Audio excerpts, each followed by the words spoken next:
maju bersama untuk Indonesia.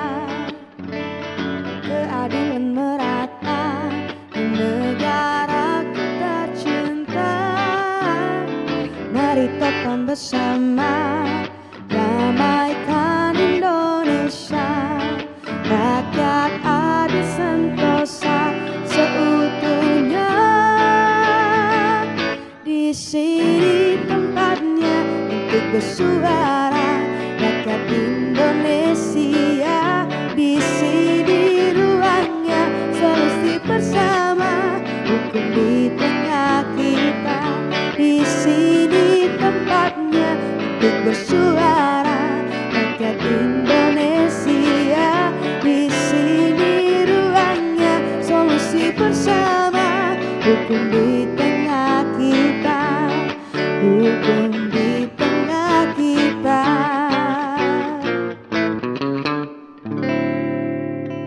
Ya, hukum di tengah kita kali ini to the point aja langsung to the point, membahas soal konflik agraria yang ada di Desa Pakel, Banyuwangi ini dari tahun 2018 nggak selesai-selesai. Malah kabar terakhir ini justru berujung pada buwi. Nah, kita itu langsung dia. saja melihat catatan dari teman-teman redaksi di lapangan.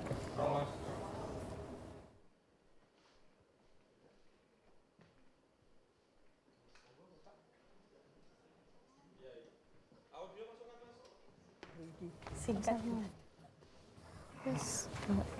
Kok gak ada suara nih sih?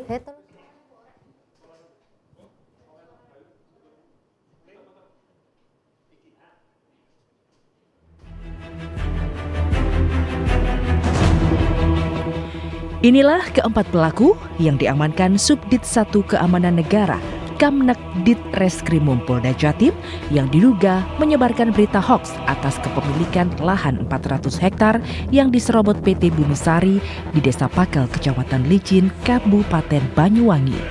Para pelaku diantaranya Abdillah, 58 tahun, seorang LSM, Mulyadi, 55 tahun, Kepala Desa Pakel, serta 2 orang perangkat desa, Suwarno 54 tahun dan Untung 53 tahun.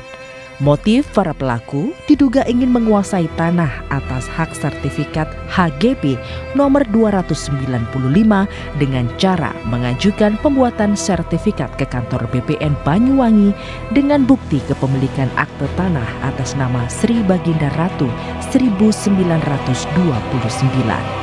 Setelah itu, untuk meyakinkan kepada masyarakat, menurut AKBP Taufikur Rahman, Kasubdit 1 Kamnek Ditreskrimum Polda Jatim, pelaku menyebarkan informasi hoaks kepada masyarakat melalui akun medsos YouTube dan dari mulut ke mulut yang dilakukan pelaku sejak tahun 2018 silam. Akibat berita hoaks tersebut, kerap terjadi bentrok antara masyarakat dengan karyawan perusahaan.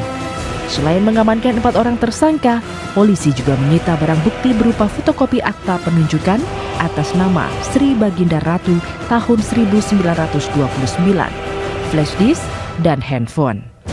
Sementara karena kasus ini, LBH Surabaya selaku kuasa hukum para tersangka 10 Februari 2023 lalu mendatangi Mapolda Jatim dengan membawa 21.844 surat petisi baik dari warga, akademisi, juga tokoh nasional. Mereka meminta penangguhan penahanan untuk ketiga tersangka. Dengan surat petisi ini, LBH Surabaya menuntut Presiden Republik Indonesia Joko Widodo untuk menyelesaikan kasus warga Pakel Banyuwangi dan memulihkan seluruh hak-hak ekonomi, sosial, budaya mereka yang terampas.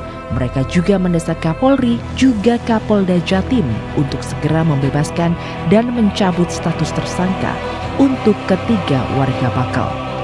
Dari keterangan LBH Surabaya dalam kasus ini, warga Pakel juga seringkali mendapatkan kriminalisasi karena terus berjuang mempertahankan tanah mereka yang dikuasai oleh PT Bumisari.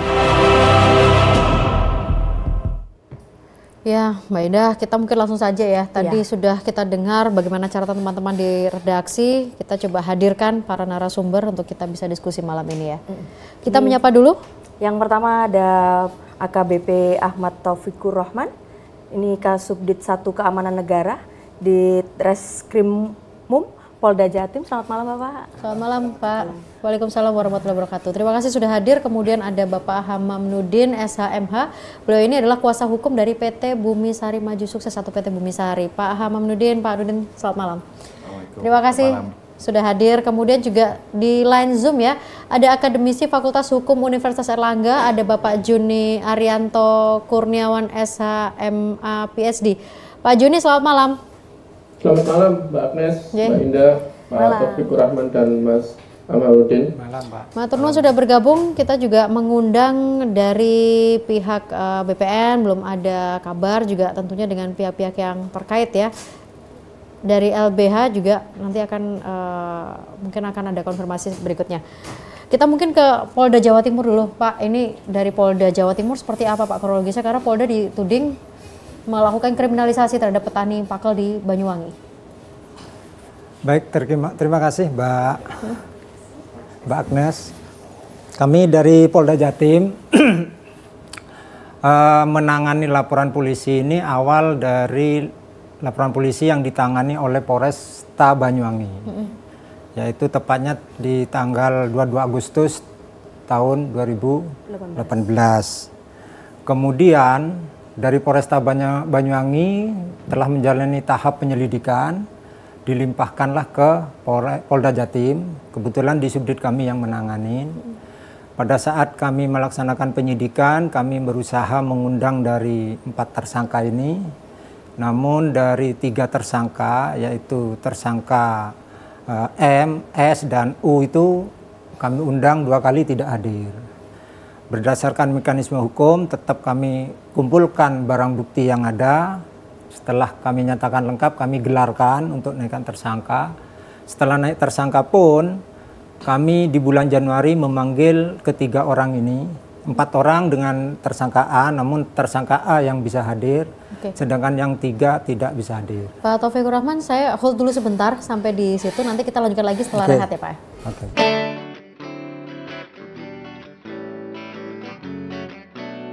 Hukum di tengah kita, hukum di tengah kita.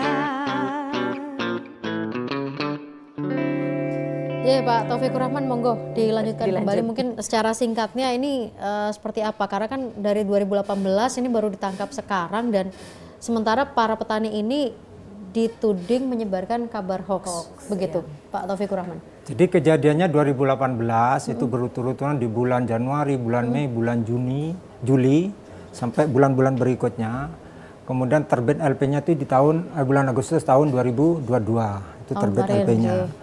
Mulai tahap lidik, sidik sampai status naik tersangka, kami sudah melakukan upaya-upaya penyidikan melalui pemanggilan dan pengumpulan barang bukti. Di gelar terakhir, seluruh peserta gelar itu menemukan adanya barang bukti terhadap keterlibatan tersangka ini melakukan pelanggaran hukum. Sehingga dari situlah kami panggil tersangka, 2 kali tidak hadir. Kami memiliki upaya hukum yaitu berupa penangkapan. Sehingga tepatnya tanggal 2 kalau nggak salah itu kami minta bantuan Polresta Banyuwangi, penyidik dari sana untuk melakukan penangkapan terhadap 3 tersangka yang tidak hadir. Sedangkan tersangka A sudah hadir dan berdasarkan bukti yang cukup tadi kami lakukan penahanan di Polda Jatim. Ini berarti penahanannya karena penyebaran berita hoax itu atau terkait dengan konflik agrarianya? Betul, persangkaannya pasal 14 dan pasal 15 Undang-Undang 1 tahun 1946 tentang peraturan hukum pidana. Oke, kalau dengan konflik agrarianya tidak ditangani? Konflik agrarianya nanti dengan... biar yang dari pihak Bumi Sari yang bisa menjelaskan terkait dengan masalah konflik pertanahan dengan Bumi Sari. Oke, ini berarti 3 sudah ditahan ya saat ini ya? Tapi semuanya 4. 4 total semua. Mulai tersangka A duluan, kemudian tersangka M, S, dan U itu keesokan harinya. Berarti sudah ditahan semuanya. Ini apa yang kebohongan seperti apa Pak? Kalau boleh tahu yang disebarkan sehingga mereka harus Jadi menurut pasal 14 itu Undang-Undang 1 1946, bagi siapapun yang menyebarkan berita bohong diperkirakan menimbulkan keonaran, itu kena pasal itu. Di pasal 16, bagi siapapun yang menyebarkan berita yang tidak lengkap atau tidak diketahui kebenarannya, dan bisa menimbulkan keonaran di tengah-tengah rakyat, itu juga bisa diancam hukuman. Nah itu sudah kami lakukan, dan itu dampak atau akibat yang dilakukan sudah kami temukan fakta itu. Oke, baik. Saya ke Pak Hamam Nudin. Pak Nudin, ini apa yang kemudian saat ini masih bersengketa terkait dengan konflik agraria di Desa Pakel antara PT Bumi Sari dengan petani di sana? Sebenarnya kalau kami memandang dari Bumi Sari sendiri, selama kepemilikan kami HGU, itu kami tidak pernah digugat, baik di kepolisian dalam arti keabsahan kepemilikan HGU kami, di pengadilan negeri, pengadilan tata usaha negara, terutama terkait status HGU kami tidak pernah ada gugatan ngarah ke sana. Yang terjadi di lapangan adalah lahan HGU kami itu kemudian rusak. Hampir 400 hektar luasannya. Dan kawasan itu yang tadi Mbak Agnes sebutkan di Desa Pakel ya. Dan mungkin sebagian di Desa Bayu. Nah, jadi yang kami juga agak bingung, sengketa agraria apa yang dimaksud di sini, karena hak kepemilikan kami HGU sampai saat ini tidak pernah dibatalkan oleh BPN atau instansi-instansi manapun yang berkaitan dengan kepemilikan HGU kami. Begitu. Itu yang tadi dibilang katanya rusak tadi? Ya rusak karena ada oknum dari desa dan dari tempat lain yang kita juga tidak bisa mengidentifikasi satu persatu karena ada banyak sekali yang mengklaim bahwa tanah itu hak milik mereka. Tapi bukti yang Bapak miliki sertifikat HGU ya? Ya, jadi HGU kami... Dari tahun kapan itu? Begini, HGU kami itu berasal dari hak efrah Belanda. Sejak tahun 1911. Kemudian karena munculnya Undang-Undang Agraria tahun 60, hak efrah itu kemudian disesuaikan dengan hukum Indonesia menjadi HGU. HGU sampai kemudian sampai saat ini, jadi HGU-nya berubah nomor 3 kali. Dari HGU nomor 2 nomor 6 tahun 72, kemudian tahun 85 berubah HGU nomor 1 dan nomor 8. Kemudian berubah kembali tahun 2019 karena ada peraturan dari BPN yang tidak boleh mencantumkan luasan sungai dan jalan masuk di dalam sertifikat. Kemudian HGU kami menjadi 4. Oke, Pak Nudin, kita hold dulu sebentar. Kita mesti rehat dulu nih Mbak Ida.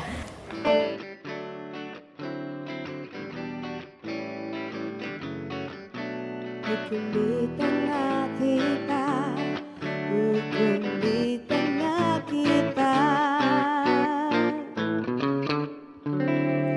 Ya, kita udah ketambahan narasumber lagi. Ini dari kuasa hukum tersangka ini ya, dari LBH. Ada Mas atau Pak ini, Jauhar Kurniawan, SH.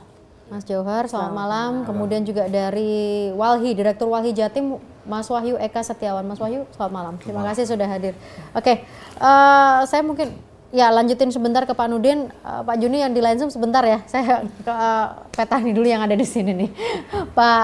Pak Nudin lanjutkan yang tadi. Artinya berarti dari PT Bumi Sari yang melaporkan terkait dengan berita hoax itu atau gimana? Terkait perkara ini kami justru jadi saksi ya. Jadi kami bukan jadi pihak pelapor di sini karena apa yang ada di dalam materi yang disampaikan oleh beliau tadi, malah kita secara detailnya menunggu proses justisianya seperti apa. Tapi yang pasti Bumi Sari bukanlah jadi pelapor untuk perkara ini. Tapi secara agraria pertanahan di sana memang PT Bumi Sari pun juga sedang berkonflik kah dengan para petani di sana? Kalau dikatakan berkonflik, wilayah kami sudah terjarah ya, hampir 400 hektar. Tapi kami memandang ini bukanlah konflik dalam hukum yang sesungguhnya. karena secara legalitas HGU kami ini masih sah sampai saat ini. Tidak ada pembatalan dan tidak ada apapun yang berkaitan dengan HGU milik kami. Oke. Gitu. Baik, Pak Nurdin, saya ke LBH, Mas Johar. Mas Johar, ini dari kuasa hukum tersangka apa yang bisa disampaikan untuk malam hari ini terkait dengan penangkapan yang dilakukan dan juga tudingan atas penyebaran hoax? Ya, terkait dengan tudingan berita hoax ini sebenarnya kami juga bingung ya, berita yang mana dan seperti apa. Karena memang sedari awal surat panggilan yang dikirimkan oleh Polda Jatim itu tidak mengurai peristiwa apa yang dimaksud. Ya kan, tudingan-tudingan seperti apa yang dimaksud, sehingga kami membaca ada beberapa pelanggaran terhadap pelanggaran hukum acara, bahkan peraturan Kapolri yang merupakan pimpinan tertinggi di institusi kepolisian yang dilanggar. Salah satunya adalah tidak mengurai peristiwa pidana yang apa, seperti apa yang dimaksud, dan tujuannya apa para tersangka ini, sekarang jadikan tersangka ini, dipanggil dan diperiksa. Kemudian jeda waktu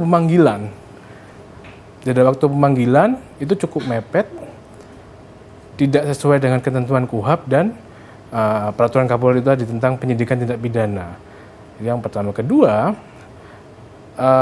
soal pengiriman dalam KUHAP pasal 227 itu, bahwasanya surat panggilan baik itu untuk saksi ataupun tersangka itu harus disampaikan oleh petugas secara langsung dan wajib menemui orang yang dipanggil. Ya kan? Itu kata KUHAP-nya begitu. Namun pada faktanya klien kami itu menerimanya melalui paket ekspedisi ya. Jasa ekspedisi pengiriman. Bahkan ketika yang paling bikin kita geleng-geleng adalah ketika kita menerima surat panggilan dan itu panggilannya sudah statusnya sebagai tersangka, itu justru surat panggilan itu dititipkan melalui perangkat desa dan bahkan salah satu warga. Tapi yang Mas Johar sudah sempat ngobrol juga dengan tersangka yang saat ini sedang ditahan terkait dengan tudingan tersebut. Apakah apa yang mereka sampaikan? Ya karena mereka pun juga bingung, Mbak. Jadi karena penyidik pun awalnya tidak memberikan penjelasan. Tidak bahkan ada informasi apapun berarti ya? Kita di tanggal 23 November kita berkirim surat mengajukan keberatan dengan salah satu argumentasinya waktu itu menanyakan ini lokus dan tempusnya terkait apa.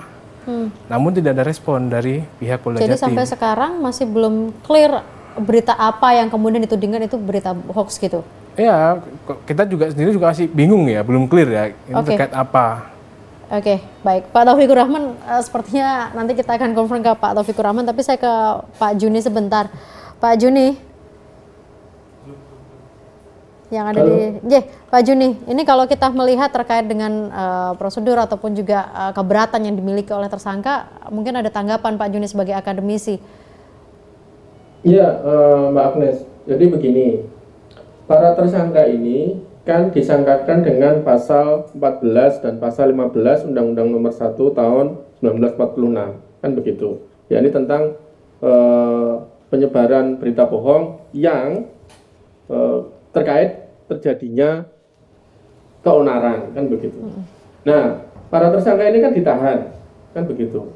Berarti dari situ bisa disimpulkan bahwa pasal yang digunakan adalah pasal 14 ayat 1 Undang-Undang Nomor 1 Tahun 46 ya. Tadi Pak Taufikur Rahman salah menyebut pasal 16.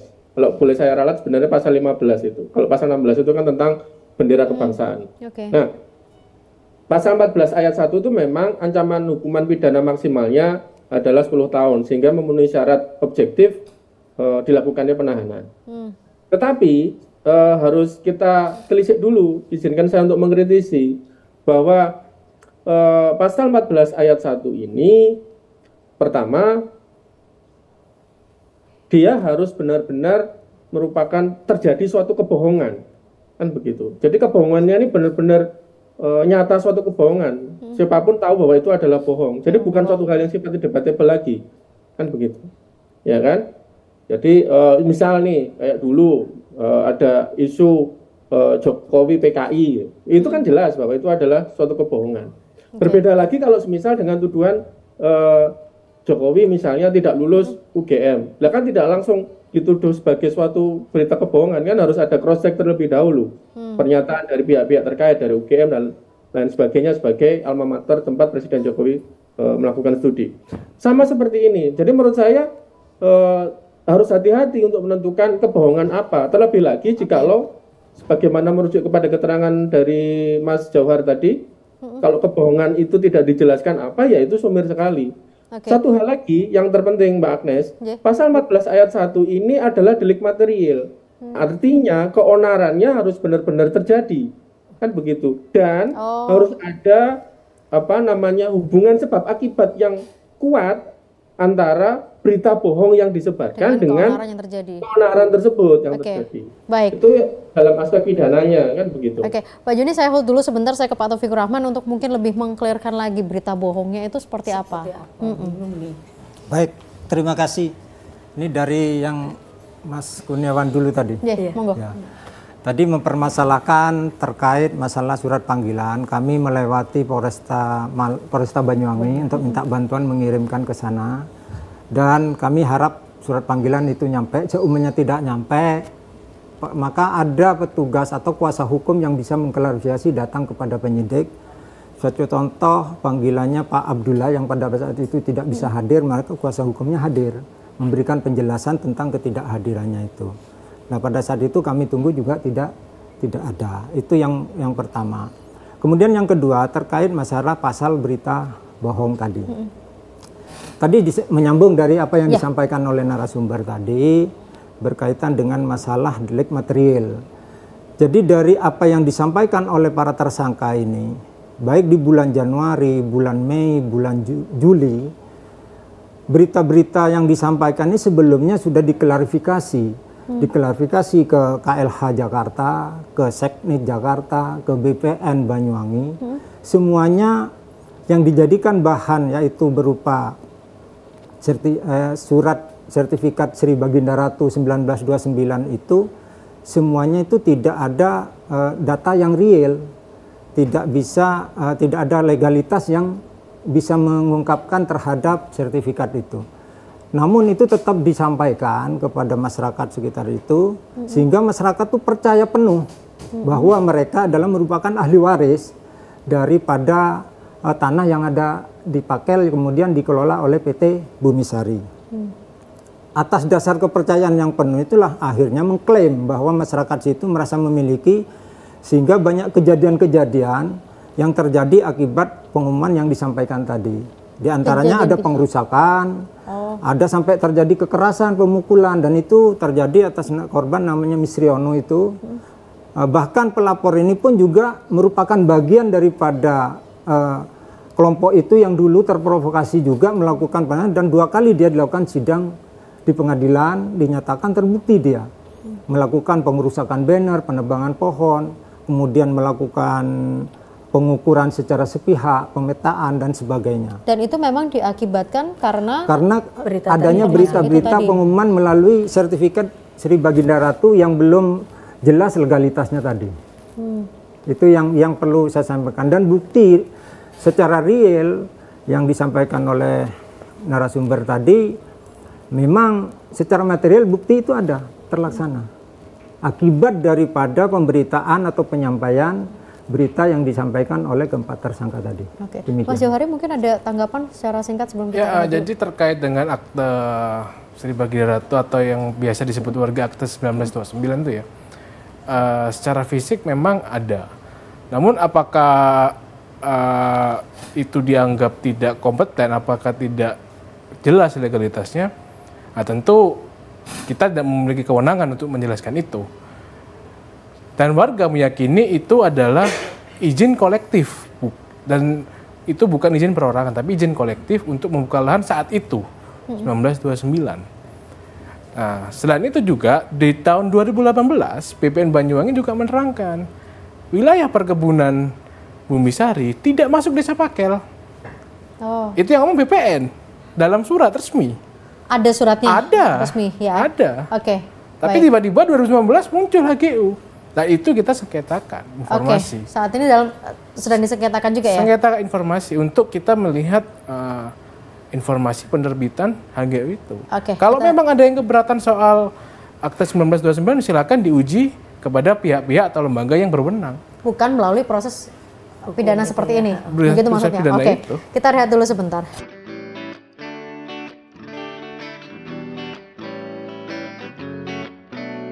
Di tengah kita, hukum di tengah kita.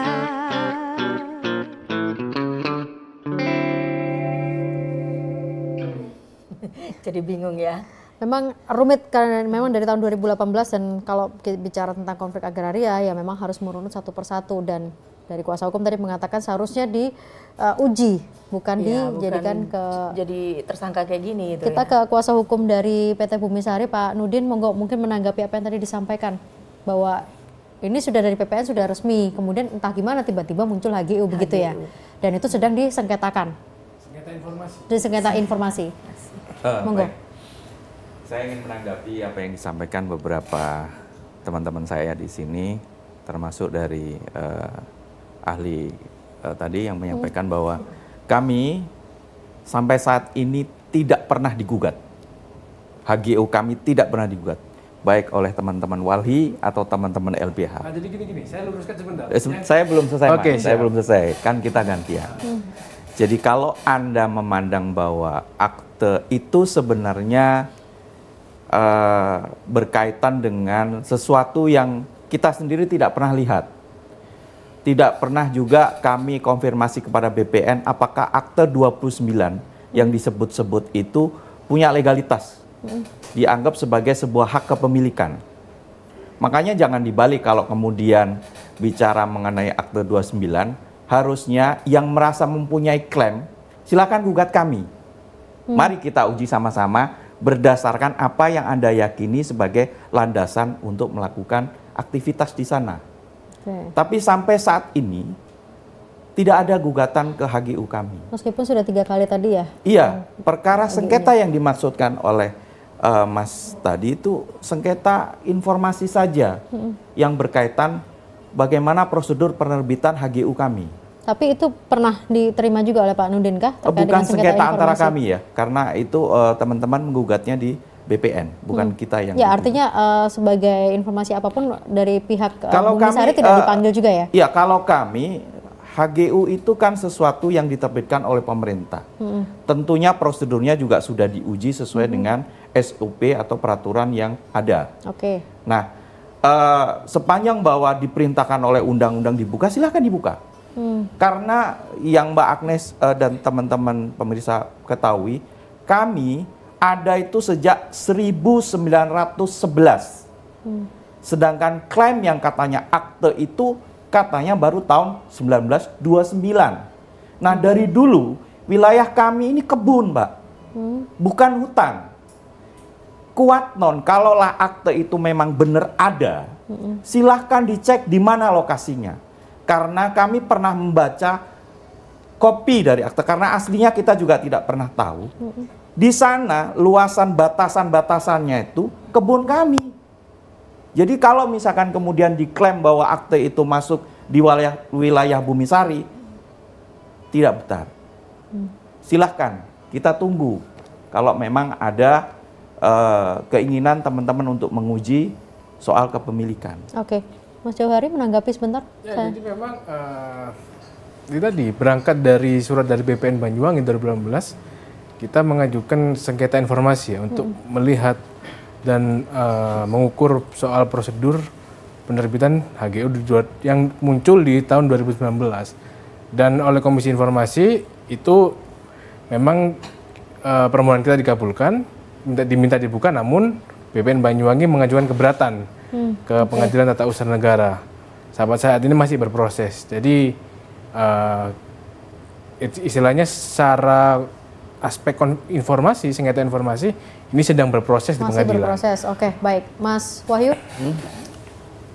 Ya, Dari Walhi gimana ini menanggapi terkait dengan sengketa agraria? Ya boleh dikatakan ini sengketa begitu kan, dikatakan dari tahun 1911, kemudian ada yang mengatakan memiliki sertifikat 1929. Ya, konflik agraria ini kan menjadi yang salah satu yang cukup mengakar, khususnya di wilayah Banyuwangi.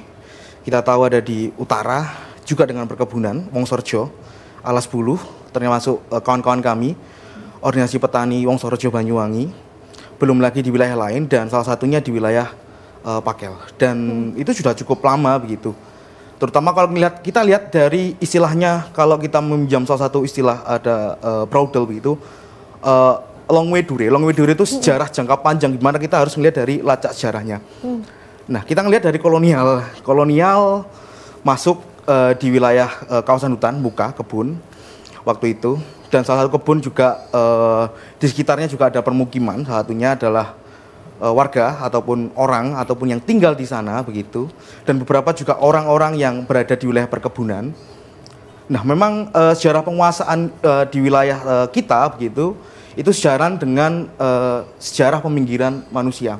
Jadi kalau kita melihatnya di sini adalah, kalau Wali Jatim melihatnya di sini adalah rentetan panjang konflik yang didasarkan pertama adalah ketimpangan penguasaan lahan. Perlu diingat gitu. Mengapa muncul Undang-Undang Pokok Agraria? Ya untuk menyelesaikan ketimpangan tersebut. Dan izin bukan milik, izin adalah negara memberikan izin. Artinya kuasa. Negara tidak pernah memiliki, tapi menguasai, pasal 33. Kita tegaskan di situ. Dan konflik agraria di mana-mana juga tidak ada konflik yang ada di wilayah tenang, itu nggak ada. Selalu konflik ada di wilayah. Kita bergeser ke Malang Selatan, yang di sini kita bisa lihat di Malang Selatan, Forkotmas, Forum Komunikasi Tani, Malang Selatan, bahkan di Pasuruan juga tengah jalan. Artinya ada saling klaim begitu. Dan kami percaya di sini soal warga di sini adalah kita ngelihat dari luasan desa, jumlah penduduk dan lahan yang dikuasai. Mana kita bisa melihat orang tinggal di satu desa di mana itu tanah airnya begitu, tapi dia nggak punya kepemilikan lahan, cuma 300 hektar. Kalau kita bisa buka luas dari Desa Pakel, 700 hektar di perhutani, sisanya 270 sekian hektar diklaim oleh Bumi Sari begitu. Jadi yang kita tekankan di sini adalah bagaimana penyelesaian ketimpangan penguasaan lahan. Artinya seharusnya warga di sana mendapatkan kepemilikan lahan yang lebih banyak begitu penguasaannya. Ya, penguasaan lahan di sini ya kita bicara soal keadilan begitu. Tidak mungkin kita membiarkan ada satu orang menguasai lahan begitu banyak di mana banyak tunakisme ataupun orang tak berlahan gitu kan. Tapi bagaimana kemudian kalau tadi versi dari kuasa hukum begitu ya mengatakan itu kan, bahwa itu memang sudah berizin dan selama berizin itu tidak ada gugatan apapun. Ya, kita nggak akan gugat gitu kan posisinya. Tapi kita di sini minta negara untuk fair gitu kan melihatnya. Karena di mana konflik agraria nggak pernah ada yang gugat begitu. Karena apa? Karena di sini kita bicarakan soal bagaimana adil begitu orang nggak punya lahan. Di tengah, di situ ada penguasaan besar. Yang kita di Bumi Sari ini konfliknya adalah warga menegaskan bahwasanya di wilayah Pakel, tidak di wilayah Bayu ataupun Kluncing. Itu di luar batas administrasi mereka. Karena mereka apa? Memperjuangkan apa yang ada di wilayah desanya begitu. Dan itu sudah sampaikan ke Pak Menteri, sampaikan ke Wakil Menteri, dan kita sampaikan beberapa kali juga sesondingkan ke Presiden kan seperti itu. Dan itu menjadi bagian utuh penyelesaian konflik agraria di Jawa Timur. Tapi sayangnya perintah Kabupaten Banyuwangi itu nggak menjalankan mandat dari tim gugus tugas reforma agraria, malah buat tim khusus itu. Itu berarti kan nggak menjalankan aturan undang-undang terutama penyelesaian konflik agraria. Kita tekankan di situ. Baik, Mbak Indah, kita nanti lanjutkan lagi ya. Kayak semakin panas ini. Gimana kalau itu punya saya saja? Kita lihat dulu sebentar.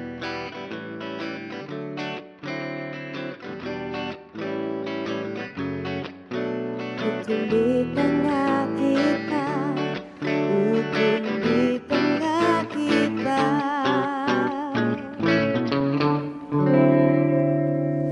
Oke, tidak terasa ya waktu. Mungkin siapa tahu nanti kita akan membuka kembali bahasan ini di lain kesempatan begitu ya. Karena tapi saya berharapnya enggak usah lah. Soalnya biar selesai gitu ini maksudnya. Masalahnya masih panjang sepertinya. Kita coba ke Pak Juni. Pak Juni, dari sisi akademisi melihat permasalahan ini seharusnya melepas benang ruwetnya ini bagaimana? Tadi sudah dijawab juga oleh Pak Taufikur Rahman bahwa ini sudah ada bahwa dari hoaxnya itu kemudian memunculkan keonaran sehingga merusak lahan dan segala macamnya. Pak Joni. Iya, begini Mbak Agnes. Jadi kan intinya apa yang terjadi ini kan saling klaim atas suatu lahan. Betul. Ya kan, antara masyarakat Desa Pakel dan PT Bumi Sari, kan begitu. Nah, cuma sayangnya dan saya heran, ini kan sebenarnya lebih kepada aspek keperdataan ataupun hukum administrasi. Karena pada prakteknya banyak sekali saling klaim seperti ini. Yang satu sudah punya sertifikat, tapi ada orang lain yang belum punya sertifikat lalu ngeklaim. Kan seperti itu. Banyak sekali. Lah kalau kemudian pihak yang nggak punya sertifikat yang ngeklaim itu kemudian dituduh berbohong, ya akan banyak sekali orang di penjara, kan begitu. Iya kan, gitu loh. Nah, satu hal, kita harus mendudukkan ini pada konteksnya. Ya, ini adalah konflik agraria antara masyarakat, desa, dan perusahaan, dalam hal ini adalah PT Bumi Sari. Konflik agraria seperti ini itu banyak sekali terjadi, Mbak Agnes, ya kan? Salah satunya yang sempat disinggung oleh Presiden Jokowi pada bulan Desember 2022 kemarin adalah konflik agraria antara suku anak dalam yang sudah berpuluh-puluh tahun dengan perusahaan yang ada di sana.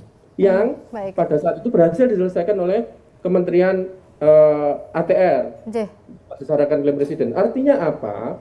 Bahwa kita harus melihat di sini pihak kepolisian juga saya dorong untuk juga memahami konteks hukum agraria ini, khususnya ini yang terpenting peran hukum adat dalam UU PA yang diakui secara tegas di pasal 5, yang mana hukum adat ini banyak dipakai sebagai landasan bagi masyarakat dalam melakukan klaim-klaim atas kepemilikan lahan yang mereka coba untuk perjuangkan itu. Oke, baik Pak Juni.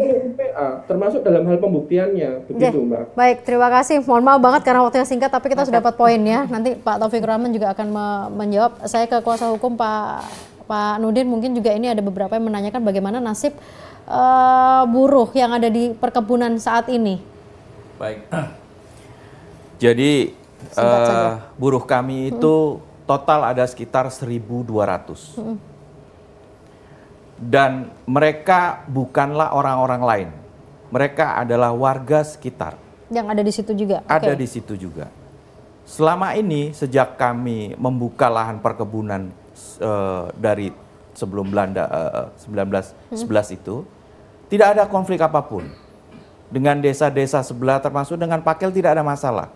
Baru sejak tahun 2018 inilah kemudian muncul penjarahan yang diikuti dengan penebangan pohon-pohon yang tadinya pohon keras karena itu perkebunan diganti tanaman-tanaman yang tidak peruntukannya. Sehingga mempunyai efek ekologis yang harusnya pihak Walgi tahu lah. Kalau kami dipotong seperti itu akibatnya seperti apa. Nasibnya juga larinya ke buruh juga? Iya, larinya ke kami. Buruh-buruh kami akhirnya sekarang banyak yang kehilangan pekerjaan. Dan itu menyokong desa-desa sebelah, karena desa sebelah itu juga ada peternak, mengambil rumputnya juga di kami. Silahkan. Baik, Pak Nudin, terima kasih untuk penjelasan singkatnya. Sekali lagi mohon maaf banget karena waktunya sangat terbatas. Saya ke Pak Taufikur Rahman, secara singkat dari Polda bagaimana untuk ke depannya atas permintaan penyelesaian konflik ini?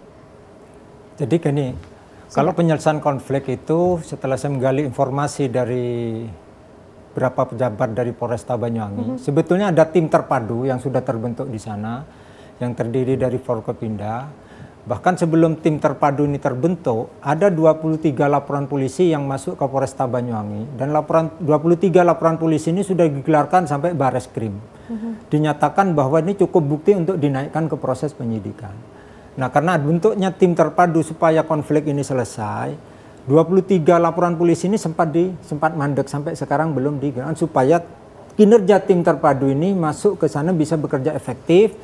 Dan informasi yang saya dengar bahwa dari pihak Pemda pun sudah aktif melaksanakan sosialisasi ke pihak Desa Pakel, namun tidak berjalan efektif, namun tetap melakukan pengerusakan. Artinya ini prosedurnya masih terus berlanjut sesuai dengan SOP yang berlaku begitu ya? Bisa berlanjut. Meskipun seharusnya tim terpadunya sampai sekarang informasinya belum bubar juga. Meskipun menurut banyak orang seharusnya ini masuk di ranah perdata begitu ya? Ranah perdata kalau memang misalnya hak kepemilikannya. Baik Pak Taufikur Rahman. Saya ke Mas Jauhar, monggo secara singkat. Ya, jadi memang terkait dengan, saya sepakat dengan apa yang dikatakan oleh Pak Juni, bahwasanya ini adalah konteksnya keperdataan. Namun pun kalau misalkan ada peristiwa pidana, saya juga berharap kepolisian dalam hal ini Polda Jatim juga dengan tebang pilih. Ketika warga melakukan pelaporan ke Polda Jatim terkait pengerusakan tanaman dan tanam warga, jawaban Polda Jatim apa? Kita tidak bisa melanjutkan laporan ini karena ada sengketa. Ketika warga melapor malah ditanggapi seperti itu. Namun ketika ada laporan yang merujuk ke warga justru malah diproses. Ini kemudian menjadi pertanyaan ya. Juga jangan tebang pilih lah, ketika warga melapor ya juga harus diproses. Baik Mas Johar, nanti menjadi catatan dari teman-teman Polda. Saya ke Mas Wahyu secara singkat, monggo catatan dari Walhi. Iya, kalau dari kami sebenarnya lebih singkatnya kita bicara soal ya ini ada ketimpangan penguasaan. Kami mengulang lagi begitu. Karena apa? Karena itu jadi akar konflik. Tidak akan ada konflik ketika kita bicara tidak ada ketimpangan. Meskipun tadi dikatakan bahwa buruhnya juga dari warga-warga sekitar juga. Iya, ketimpangan itu menciptakan buruh gitu kan. Di teori manapun juga menciptakan itu. Kalau kita bisa uji dengan Ricardo begitu kan, ataupun dengan teori sosial terutama sosiologi gitu kan, ya itu menciptakan labor gitu kan. Menciptakan tenaga kerja. Kenapa kok muncul tenaga kerja? Ya kita bicara soal akumulasi primitif gitu kan. Bagaimana perubahan ataupun perampasan lahan itu menciptakan tenaga kerja. Karena apa? Ya mereka kehilangan. Nah, kita belum memilih dari masa kolonial, pasca 65, 70, 85, hingga terakhir begitu. Baik. Dan Rukun Tani sudah berjuang juga cukup lama untuk memperjuangkan lahannya. 700 di perhutani, 200 sekian diklaim oleh Bumi Sari. Dan itu yang kita tekankan pada negara. Ini loh, ada konflik, selesaikan begitu. Kita menunggu nanti bagaimana kehadiran negara atas apa yang tadi disampaikan oleh teman-teman Walhi. Terima kasih banyak untuk para narasumber yang sudah hadir, yang juga sudah bergabung langsung. Mbak Indah, mungkin nanti ke depan kita buka lagi nih sesi diskusinya. Semoga. Supaya nanti kita bisa makin clear begitu ya permintaan dari warga seperti apa, juga bagaimana proses hukumnya. Terima kasih untuk semuanya. Kita ketemu di lain kesempatan.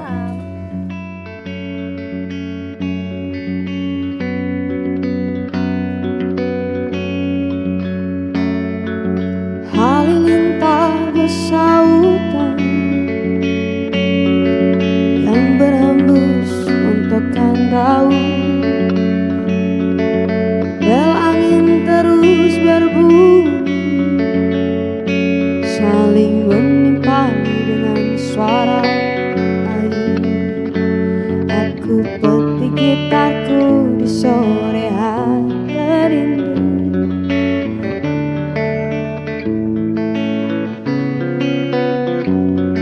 Aku petik gitarku di sore hari terindu, di antara gemuruh masa depan yang sibuk.